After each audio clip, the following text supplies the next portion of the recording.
spread all the way back, and I get my 2 pulses back, but they're super, super, super faint and quiet and like tiny. And hopefully I can hear them, and I can do some math on frequency and band and all that kind of stuff I was using. That'll depend on how big the cinder block is. And maybe I can hear that and say, oh, it's that far away at this angle. And then you get a little blip on your little green screen. And you get a little blip on your green screen. It's exactly what they did. Yeah. Does the distance in the plane wave affect the accuracy of where the plane is actually is? The distance of the plane. Like you see how the plane is more flat the farther away it is? Well, this is a sphere coming out, so Yeah. it's going to hit at a normal. It's going to hit Always as flat at as a it can. normal. Yeah. Okay. There's always going to be a normal. Well, I guess not always. If you're scanning in a circle, chances that you're going to hit something. It may not hit the front face of the brick. It may not hit this face of the brick. It might hit like that face, and some of it will bounce back. Some of it will have some component in that direction, which is how they. That's why stuff jets are so angular, because what they're trying to do. Make it so none of the waves come back. Right. So if I've got a hot air balloon, right, and I want to find that hot air balloon, I'm going to pump that out, and it's going to spew. It's going to reflect out like this, right? And some of it's going to make it back. Just like if I shine this laser on the thing here, right? But if I point it away, because this isn't quite a perfect laser, but it's pretty good, right? It's not lighting up the board if I do this. One lightsaber. Yeah, you missed it. We were playing these all over the place. They're all over the room. So if you have a stealth jet, they kind of look like this, right? And they're flat. And the flatter they are, then this stuff bounces, and it just bounces. And there's not a whole lot of surfaces. There might be like, a little screw head or something, or like landing flaps, or any sort of like any little bits of anything. That's why they're so like anal about jet planes and radar signature. And the flatter they can keep it, and the more angular, it just ping, they never get anything back from radar. It's not that the radar doesn't hit them; they don't get anything back, which is what you need. Visible to the brain. Yes, hitting it does nothing. You can shine a light on it. You can shine a laser beam at the moon, and I can guarantee you'll hit it. But can you see your dot on the moon? No. Is it like that question about the rod moving perpendicular to a magnetic field? So Nothing like that at all. Nothing like that? Yeah. That just, You were saying that you send out a pulse at 2 gigahertz. Why would you use such a high frequency? There's a whole radar insert our class. Actually, it's the last chapter in this book, and we don't have the radar insert in our class, and I did take that class. So on one hand, if we rush through this book, I could dive into that and add. I've never taught that chapter. It's chapter 10 of the book, is radar. I mean, no. But there is a trade-off between what frequency you pulse at, how long the pulse is, versus how far away and how big that target is. So trying to find a barn in the air is easier than trying to find, a quarter in the air. Sure. So to find the quarter, you need to do a really, really small, short pulse. And the smaller your pulse is, the higher frequency it has to be, because if you want, let's say, 10 wavelengths, right? 1, 2, 3, 4, 5, 6, 7, 8, 9, 10, right?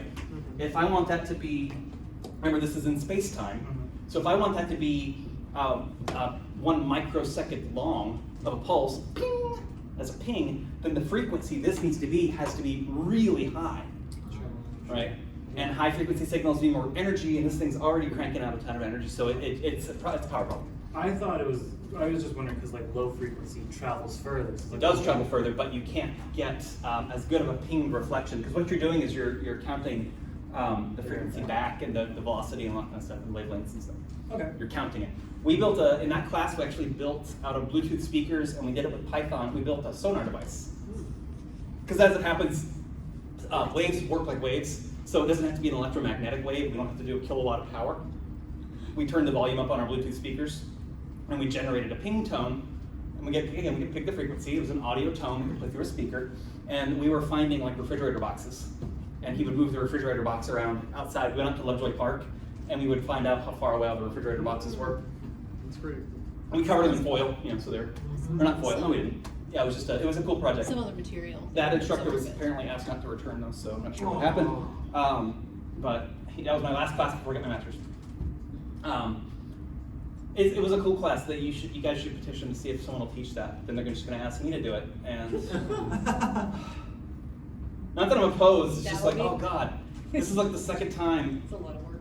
Well, so for those of you in 421, the first time I taught that class was last year, and I'd only taken that class. So they're like, will you teach it? I was like, qualified? Like, all I've done is take the class. They're like, oh, just do your best. So, you know, You can learn with us. I might have to relearn it, but it's like, do I have all the materials? Yeah, anyway, you had a question. Do different classes get more funding than others? Different departments tend to get more funding than others. So ECE as a whole will get more funding. The sad part, and it's not sad, Dr. Sidarius is one of my favorites. I still can't call him Mark, I can't do it. Dr. Sidarius is one of my favorites, but he is now the head of the ECE department, so he's like the boss, kind of. And that's something that's elected and they all vote on. Well, if you're in that position, you don't teach, because you're busy doing administrative, bureaucratic bullshit. But he taught all of my EMAC, I took acoustics with him, I took antenna array processing and finding the whales underwater from like real data that he gathered. I had him for EMAC 1, I had him for something else too. He's a hilarious lecturer because he calls everything a guy. He's like, well, this guy over here, and then this guy, and this guy. Everything's a guy. It's funny when you point it out and then you notice it happen. But he doesn't teach anymore, which is actually why I'm teaching EMAG, because normally it's his class. Oh, wow. No pressure. It's like, oh, will you come teach the class that I taught you? And I'm like, sure. No pressure. But Yep. so the point of waveguides is, if I could make a tube, I know this is impractical and stupid, but if I could make a tube that went up to that jet, I could bounce the signal off the jet and come back, and I would lose very little. I wouldn't need to use that much power to transmit, because all of it would make it to the jet and come back. Waveguides are specifically, the whole point is to diminish your spherical spreading loss. It's not something, spherical spreading loss is something you usually have to deal with. But if you have an application that you're like, well, it's really sensitive to this and it doesn't have to be that far away, a waveguide's a great option. Waveguide's not a great option for, say, like wireless charging or Wi-Fi, right? Why use, like, as soon as you talk about waveguides for Wi-Fi, you might as well use Ethernet, right? Just plug it in. Okay? It doesn't need to be an EM signal anymore. I don't want a tube going from my router to the antenna on my phone, right? It's stupid. Yeah. But some applications, waveguides are very useful, and usually it is, hey, I have this transmitter. Usually they're like more industrial, scientific kind of stuff. I have this transmitter, and I have this really weak signal, and I'm scared to amplify it, because if I amplify it, I'll add distortion, and I'll add all this other mess to it. But it really needs to be over there on that side of the room, but this machine can't move. So let's just make a waveguide and push it across the room, and it'll. And inside the waveguide, yes, we have all of that interference, these wavefront interferences that create standing waves, but as soon as it pops back out, everything goes and unfolds itself again, and it's TEM. After some distance, that's fancy stuff. But again, that's the stuff for simulators. Outside of a waveguide, you're TEM. Inside of a waveguide, you typically TE or TM. You don't have to be, depending on your frequency, but and there's kind of a middle ground, and we'll talk about that more when we get to antennas. There's a near field and a far field. And that's sort of defined like, there's my antenna, it's the symbol for an antenna. And they'll say that a near field is 10 lambda, whatever your frequency is. Near. And they'll say a far field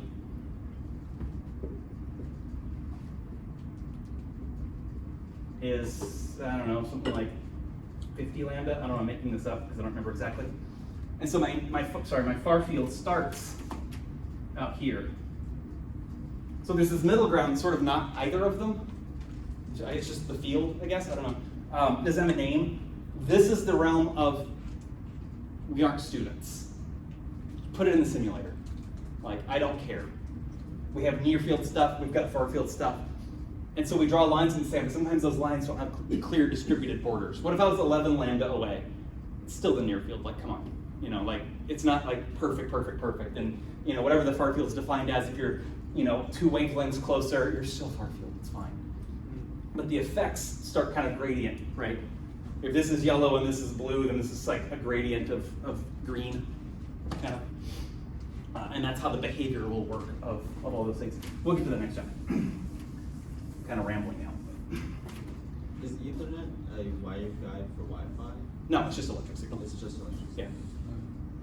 It's just electric signal over a conductor. I mean, there's a whole argument. This is going to be like his question about his question about fiber optics. There is an argument about where the energy in a wire is, and it isn't in the voltage. It's actually in the field outside the wire. So is it a waveguide? Well, not really, but kinda. Yeah, you don't have to get into it. The ethics of a wire. Yeah, it was like a thought experiment where if I had a light bulb and a battery, I can barely see that. and I ran a wire out, and I said, God, it's scary. Bro is literally drawing nothing. Yeah. these arbitrarily long breaks, and let's say this was 1,000,000 miles wide. No one can see the green. Sorry. It's a little- I can see it. I can imagine. I vaguely know where you're at. This isn't the SS, by the way. This is just arbitrary length of distance. Yeah, added I distance. thought it was a break. It is. It's a break. It's a indescribably long break. And I say that this distance is something like some arbitrary, stupid, like 100 million miles. Oh, it's this. I like this. And I flip a switch and connect that. When does the light come on? Mm-hmm. And it's, what is it? Doesn't the field like kind of? It's up for debate. It depends on which YouTube channel you watch. There's a couple different answers. Yeah. But it's the crux of it is that I've got current going this way, so I've got a magnetic field going around, and the magnetic field is always there. So does it take 1/c seconds to get there? It's just there's a whole thing, and that everybody agrees that the power doesn't come from the battery through the wires. The power comes from the field around that's inducing the current in the wires.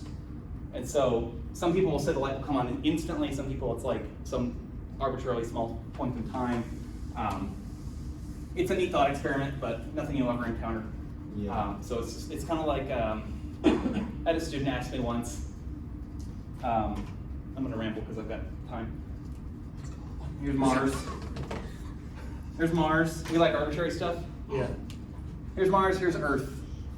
In a fantasy land. Mars versus Earth. In a fantasy land, let's say I'm on the surface of the Earth, and I have the Mars rover, because that's the only thing we have on Mars.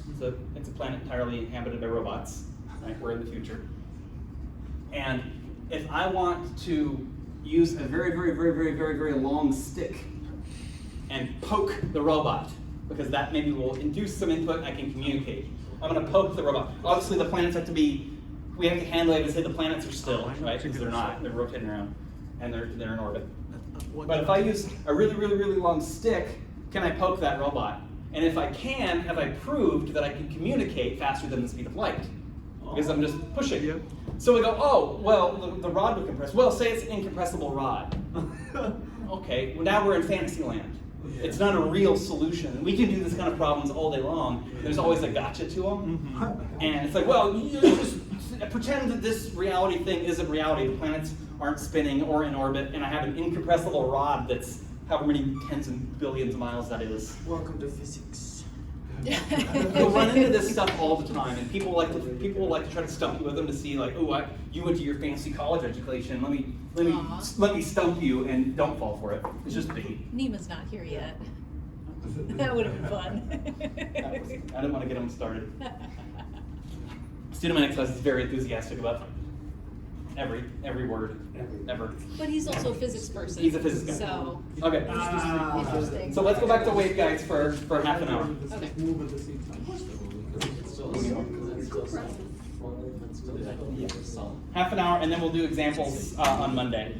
And I'll have 2 examples for you. Well, that's what he said, instant communication. More drawings. That's why I don't know. Okay. So a waveguide can theoretically be any shape, but most common is the rectangle, and that's all I'm going to trouble you guys with is a rectangle. Cool. So here's X, Y, and Z. It's long enough. Who cares? They're always made from some kind of metal because the point of a waveguide, again, isn't to do this. You don't want this happening to your voltage or your electric signal. You want all of it to bounce out, and you want all of it just to come out the end, right? Turn this off so it's a little better. So inside the dimensions of this, we're going to define this x dimension as A and this y dimension as B. If I'm in TE10 mode, which I will get to, you have these mode numbers. They're in terms of M and N, right? You have TEMN or you have TMM and N. And the numbers are like this.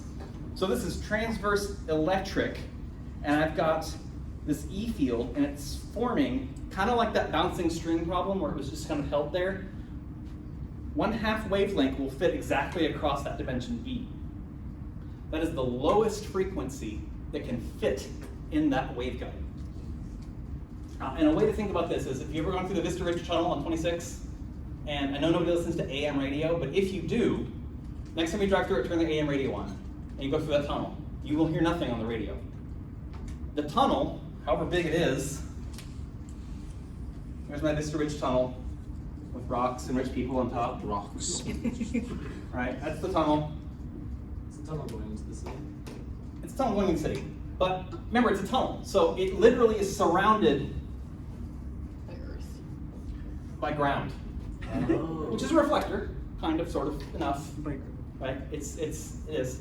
So it is a reflector. I mean, if we assume that the rocks are, let's hand wave and say it's a perfect conductor on the outside. It's not, obviously. AM radio has a wavelength of about that. It doesn't fit. So it just bounces, it can't propagate. FM radio has a wavelength that's about like that, it can fit. Or half wavelength rather. So FM works in the tunnel, satellite works in the tunnel, your phones work in the tunnel. But AM is a really low frequency. It's like 1 megahertz. And a 1 megahertz wave in free space is like 144 meters long or something, like it's huge. Same thing with a waveguide. The Vista Ridge Tunnel is not a waveguide for really anything, but it couldn't ever be a waveguide for AM because the wave's too big, yeah. What about elevators? Same thing. Okay. Actually, that's a better example. Really? Yeah, if you're in an elevator and you know, oh, my phone died, I'm in the elevator.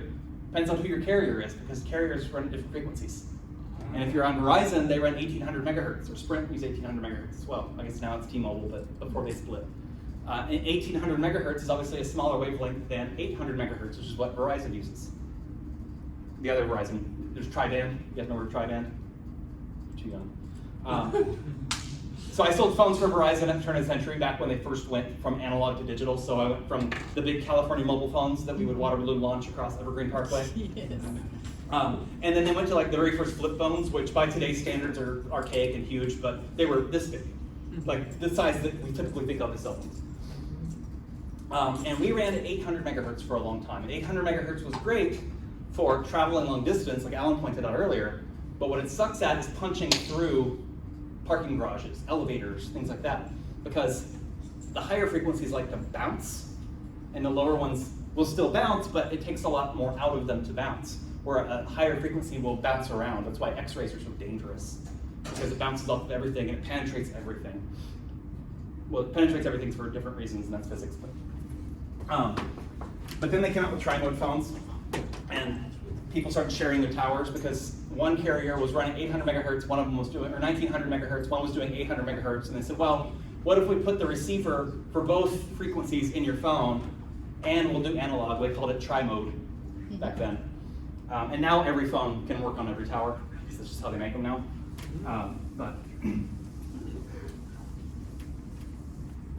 Yeah, okay. So if I can have whatever frequency this is, where a half wavelength can fit, I can obviously have TE20, which is double that frequency, and I can get the entire wavelength in. And I can get 3 wavelengths in. If I'm at some partial wavelength, it's not that it doesn't fit and it can't propagate, but it won't be as good, because I'll lose that little tail. What I really want is a 0 at the corners for the waveguide. Does that make sense? So I would say that's 1.5 period. Yeah. Sure. Or wavelength, or however you want to consider it, yeah. Period's a function of time, and we're talking about space, but or space-time, sure, you can look at it. I would look at it in wavelength because that's already in meters, and these are going to be given to you in meters. But yes, you can convert. You just have to know what speed it's propagating. And these are all going to be in free space for a waveguide. Only if You it's could- worth it. Yeah. Yeah, it's one extra step, but it's not a hard step to do it in period. We're just thinking, you know, in terms of periods in signals and systems. Sure. I'm trying to connect it to Mhm. this class. So M and N are always integers. There's never going to be a T 1.10, right? They're always, it's either 1, 2, 3. You can have TE 1, 2. You can have TE 2, 1. Sneeze. So it's the number of half wavelengths that fit inside the waveguide along dimensions A and B. So if I have this rectangular waveguide and one frequency fits through 1, 0 this way, you could also imagine that there's probably a frequency that fits from this corner to this corner, right? And that would be a 0, 1, right? So for any waveguide, you can actually get 2 different modes through it, depending on its dimensions. And then to really complicate things, there's nothing saying that a rectangular or that a waveguide has to be purely rectangular. I can make it a pyramid, and so it expands, which is what a horn antenna is. So a horn antenna, it's really hard to talk about waveguides and not talk about antennas because antennas are really useful, but so I've got my A and B dimensions. What did I call them? A here. Let's go A and B. And let's call that A naught and B naught, right? Because what I'm going to do now is taper this. So if I were to take a slice, it's kind of look like this. If I were to take a slice of this right here, my A and my B are different. So I can capture a wave and push it in, which means I have a broadband wave thing. I can only receive waves that can fit through this and this. I can have a broader signal, depending on where I'm listening. Maybe I listen from the front, maybe I listen from the back. We won't cover these because the math, again, some of this math, we're at the end of the book, and some of this math isn't like, look at there's a formula, there's a table in the book for it. This kind of stuff requires simulators and solvers and stuff you can't even get online, like expensive pieces of software to solve it for you. And so nobody bothers to like, well, this is the equation for a horn antenna operating at this mode. I don't want to make it too hand wavy, but it escapes the textbook environment, which is honestly a comfort to me because I don't want to remember this stuff much. Multiple modes can exist in a waveguide, but only the lowest frequency is the dominant one. So if you had all 3 of these waves in the waveguide, the one that really wants to live there most and it'll kick all the other ones out is the lowest frequency. The lowest mode's dominant because it really wants a 0 at all of the corners. It'll do that with the lowest frequency possible. Table 8.3, I highlighted that in orange. There's a ton of derivations. In fact, with most of chapter 8, or a good chunk of chapter 8, we'll focus on these. But for TE modes, again, following these dimensions, right? So Z is going into the waveguide. For TE modes, your E phasor in the Z is 0. And for TM, your H phasor is 0. And for TEM, they're both 0, right? Because it's not traveling in either of those directions, right?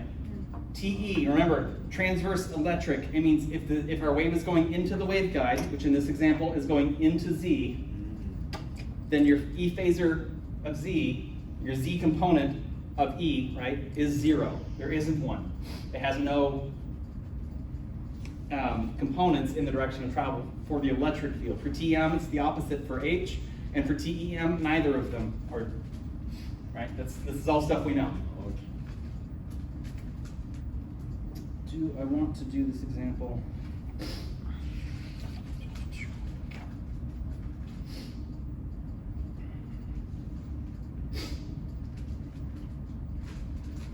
Sure. Here's an example. So for a hollow rectangular waveguide with dimensions A is 3 centimeters and B is 2 centimeters, determine the cutoff frequencies for all modes up to 20 gigahertz. Over what frequency range will the guide support the propagation of a single dominant mode? So this is from table 8.3. Again, I just give you the answers most of the time. Here's the formula. And our waveguide is hollow, so epsilon equals epsilon naught, and our propagation velocity is just speed of light. So we'll put those numbers in. We have our A and B that was given, and then M and N are our phase, Half wave. our mode numbers. Mode, there right? we go. So all we're going to do is we're going to put a 0 in here and a 1 in here. Sorry, a 1 in here and a 0 here, and we'll have TE10. It's always going to be your lowest mode, assuming that A is always bigger than B. Right? If A is bigger than B, then that's going to be the lowest frequency because that's the biggest dimension. Right? That's A, and that's B. My lowest frequency will have the biggest wavelength, and that's the most dominant mode. And so you'll get some number for frequency here, and it'll be that frequency. And then you'll change this, and you'll say, okay, now make M0 and N1. You'll get this frequency. And you can make this whole plot. And these would actually be numbers, and I can tell you what those numbers are, and they keep going into forever. But a couple of things where it can happen where you have things at the same number, which should make a lot of sense if you consider that they're both 1, 1, and these are both 2, 1. And I can have a 0 in transverse electric, but I cannot have a 0 for transverse magnetic. So I can alter these around for TE. If I'm doing TE, I can do 1, 0, I can do 0, 1, and I can do 2, 0, and 2, 1, and 1, 1. But if I go to TM, I have to start with 1, 1, and then I go to 2, 1, and then I go to 1, 2, and then 2, 2. Right? It's just the rules. Can you explain that one more time? The 0, 1. So if we're finding all the modes of propagation up to 20 gigahertz, and again, I didn't solve this for the actual numbers, I don't think. No, I didn't. Normally you would be calculating these would be just numbers of frequencies. This would be a frequency that pops out. If I put a 1 here and a 0 here, I'll get some frequency number out. If I put a 0 here and a 1 here, I'll get a frequency out. And what is that M and the N standing for again? Transverse, the mode number. How many half wavelengths fit across this dimension? So if I say 1, 0, again, assuming that A and M are related, and assuming that A is bigger than B, which it is, 3 is bigger than 2, and most of the examples always have A bigger than B, because it won't give you guys a headache. So I would have, actually I did do the math here. So this is in gigahertz, so I've got 5 gigahertz here. The first mode's 5 gigahertz. The second one is some other number. TE20 is exactly 10 gigahertz, which should make a lot of sense if you consider what TE10 and 20 look like. Right? 30 would be, 15. I didn't draw it because I didn't want to keep going, but you can fit a wave through this thing. It's really hard to draw it, but I can fit a wave also through using the other dimension, and it's not doing this, not really, but it kind of is, and it's not a wavelength like that. It's more like that, and there's a wave that'll fit in that space because I'm using both dimensions now, and it does fit in there, and I can have a 0 crossing. It really wants to be in the corners, so I can do this, and I'll have this middle frequency here. 2 1s and 1 0s. But if you're ever doing transverse electric modes, so if I'm saying find me all the modes, you have to do all of them. But if you're doing magnetics, none of your M values can be 0. So if I were to say on your final, I'm not sure if I did, but it might be a good option to do, find me all the bullshit modes, and I gave you like TM30, you'd be like that one, because it's got a 0 in it, it's TM. TMs can never have a 0. And because they can't have 0, they equal 0? Like The what? mode's just not there. Okay, There isn't a mode of does propagation. not exist. Yeah. Okay. Who hates this? I'm raising my hand because I hate it. I don't like this stuff. It's fine. I'm not offended. This is the hardest bit of stuff in this class. We'll get through it. It won't be that bad. Yeah. How do we select M and N? The lowest mode is always TE10. So you start by saying M is 1 and N is 0. And you put this in, you calculate it again, you'll get a frequency out. And then the next mode up is 0, 1. And the next mode up is 1, 1. Okay. And then 2, 0. And then 2, 1. And you keep going. And if you do them out of order, what you'll find is, oh, there was one in between, right? So you can put them in order. You can start at 5 if you want. You just got to do them all up to a specific mode number. But if you're just trying to find what's the lowest frequency that can fit through this, you go TE10, you're done. Because that's the lowest mode, always. 1, 0 is low. TE10 is the lowest. TM10 can't exist, right? What's the lowest TM mode you can have then? 1, 1. Which again is why a lot of times we build waveguides and we only care about the E field. H field can just stay transverse. Or sorry, the H field can have components in the direction of propagation, and we just want to make sure that our E field doesn't, because it's going to reconstruct itself when it exits the waveguide anyway, and it's a lot easier to calculate based on your E field, especially since that's the most dominant mode. And so what's this mean? Maybe this helps. Here is my waveguide. I don't know why I drew it like that. Let's do it like this.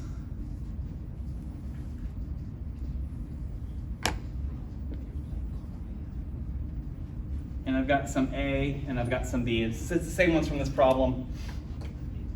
And I put an antenna right here. I'm transmitting this antenna and I'm going to put it really close, and it's going into that waveguide, right? Hollow inside. And out of this antenna, I'm not going to play a single tone. I'm going to give this a range of, it's going to be 4 gigahertz to 30 gigahertz. I'm gonna do this in like frequency modulated pulses. It's gonna go. It's gonna, if you could hear at 4 gigahertz, that's what it would sound like, right? I'm increasing in frequency, and then you come down. I'm gonna push that in there. When I play 4 gigahertz, how much of it goes through here? If this is my plot, think of it as a filter. None of it. None, but none, right? Once I get to 5, that's my dominant mode, right? So I'm pushing 5 into here. Once I get past 5, I'm at 5.1, I'm at 6. Let's say that's 8 or something. I'm anywhere between 5 and 8. What comes out of this end? 5. Why? Because It's the dominant mode. It kicks everything else out, kind of. It forces everything to adhere to itself. Yeah? So it filters everything besides 5 to 6 and only outputs. It wants, the mode that propagates through this the best will be the dominant mode, which happens to be the lowest frequency. So I'm on it, when I'm at 5 point something, maybe it's got some components of 5 in there, I'm really gonna see 5 out of it. If I was playing like all of these things and it just became noise, if I gave this 5 to 8 or 4 to 8 gigahertz noise, I would hear 5 out of it because the 5 would dominate. And so I mean, this is infinitely long, and I get to the end and it's perfect reflector, perfect, all that stuff. That's sort of what waveguides are doing. It's not a filter, but it can be used as one. And ideally, you'd make this for the signal you want to transmit. You wouldn't inject noise. I'm just trying to maybe turn this example on its head so it seems relatable. And so would you only see the dominant mode, or would that just be the one that's like meaningful? You would see it would be dominant. You'd always see something out of everything. You'd see the whole spectrum. But even if you got to like, if you were putting in 5 to 30 gigahertz noise, you'll still mostly hear the 5 out because again, it dominates. Now, if you reduce that to 10 gigahertz to 30 noise, even though this is built for 5, we didn't change the dimensions of this at all, you'd hear 10 because that's the most dominant. The lowest mode numbers are always the dominant one.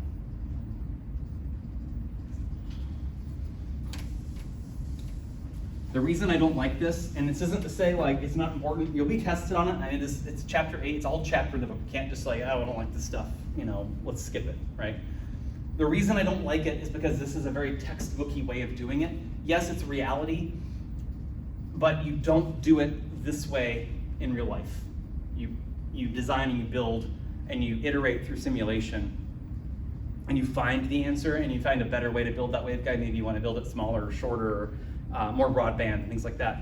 And you're not going to be like, well, I have this perfect rectangular thing, and if I make it 30 meters long, then it does what I want. It's like, well, you have to do this in 6 inches, dude. Like, you know what I mean? Like, you don't get to do that. So find it, do better. And usually you don't find textbooky answers.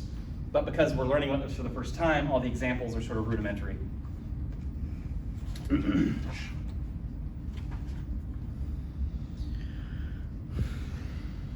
Okay, I will hold off on this example for the same reason that I need to come back to the one we almost did earlier today. Also, I think you guys have been fried enough on this topic. It really isn't that bad. It's the formula, like if you look at the formulas even, just look at the notes, the formulas are actually easier, right? It looks like a mess, right? But it's just like multiply some stuff and here's some fractions in a square root. The math isn't hard, it's just knowing where to apply them. And then we'll get to antennas and it won't matter. Antennas. Antennas are cool stuff. Because then we do stuff like azimuth plots. But those are cool. Okay. I'll go ahead and call it early.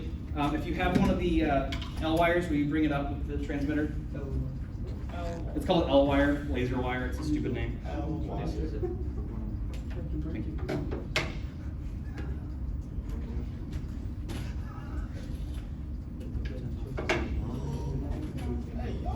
Hey, yo.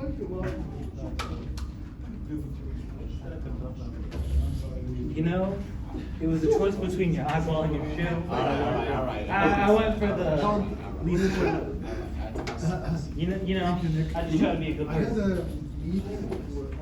Actually, not reason You got what? Nice. Yeah, and I got to talk to him. He's a mechanical engineer. Everything. I think so. No, it's like there's not even a drop. I just know my guy. Yeah, bro, I'm good. Yeah. That's kind of an expensive. There's not even a I've drop. never met him. You're just rooting. It's like this. It's like this. I mean, I'm an adjunct. Not a bad Not Oh, come on.